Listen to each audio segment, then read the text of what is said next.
When I was 9 years old, I told my parents that I wanted to be a spy when I grew up.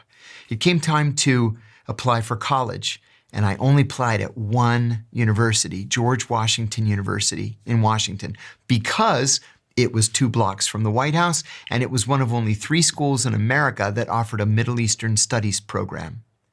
I was one of only 4 people in that brand new Middle Eastern Studies program. I stayed for a master's degree in legislative affairs with a focus on foreign policy analysis. I was taking a class in that program called The Psychology of Leadership.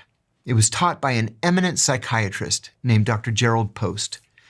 And he gave us an assignment one day where we had to shadow our bosses. We had to just follow our bosses for a week. Your bosses?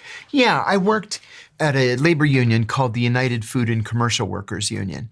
And so we were just supposed to follow our boss around for a week and then write a psychological profile. I used dozens of, footnotes from psychology texts. And I ended up saying that he was a sociopath with psychopathic and possibly violent tendencies. And, I had these citations.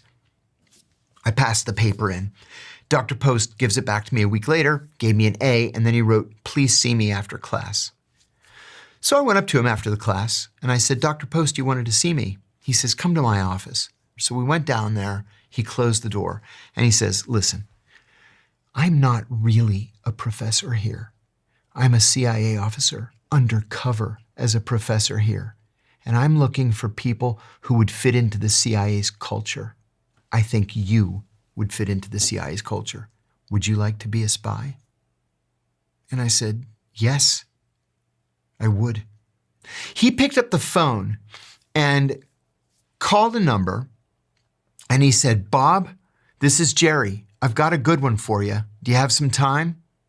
And he said, "Sure." He writes an address on a scrap of paper and he says, "Be at this address in 20 minutes. It was only 1 subway stop away. So I jumped on the metro